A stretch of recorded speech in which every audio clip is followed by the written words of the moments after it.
Can you clarify the advantages of a small business which does not plan to offer common stock would pursue? Again, Jack, I just think you're in the weeds. All these questions are not on the broad avenues and highways of any exam. C corps are for raising large amounts of capital. S corps and LLC are pass-through vehicles. So, Jack, I collaborate with people like Kaplan. Kaplan is a subsidiary of Graham Holdings. And sometimes they say, Dean, we're concerned that you may become a competitor.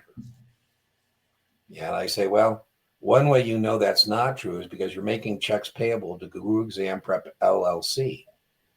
I just want the money, man. Yeah. I don't want to set up a corporation and compete. And I told him, I teased him, Jack. I said, the minute I tell you to make that check payable to Guru Exam Prep Incorporated, then you should be concerned. Because that means I got common stockholders, I can issue preferred, I can issue bonds, I plan on raising a lot of money. So this would be an attorney question. When you ask an attorney, what kind of business structure should I consider? I am not an attorney, Jack, but I say, do you plan on having retained earnings and building the business? Do you plan on someday raising large amounts of capital? C Corp. Do you plan on, Jack, wanting a pass-through of income and losses that you can use against your personal tax return? S Corp.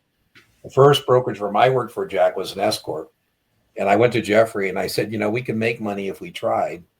He said, Dean, we're not trying to make money. This is a tax shelter for my dad. I said, really?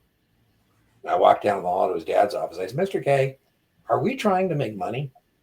He said, Dean, I'm so disappointed you would ask such a silly question. Of course. He said, I have it as an S Corp. So that in these early years, at least if we do use money, I can write it off. It passes through my personal tax return. And when we start to make money, which I hope is soon and lots of it, it'll pass through and it'll be taxed once. Jack, if the IRS comes into our brokerage firm, our S Corp, and wants to talk to somebody, should I send them to Jeffrey's office?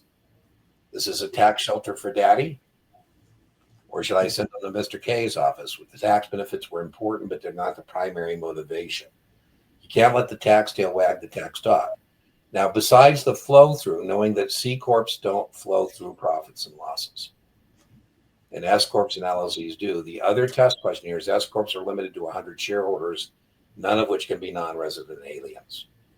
And then LLCs have managing members, and I would be able to contrast an LLC with a partnership, right? So, Jack, I'm the managing member of Guru Exam Prep LLC. I'm not a general partner. So that means I don't have all that risk. General partners have unlimited liability. LLCs don't. On the 65-66, there is a question about a family business organized as a partnership, and the husband and wives are general partners, and they ask why they might consider dissolving the partnership and reorganizing as an LLC. It would be liability.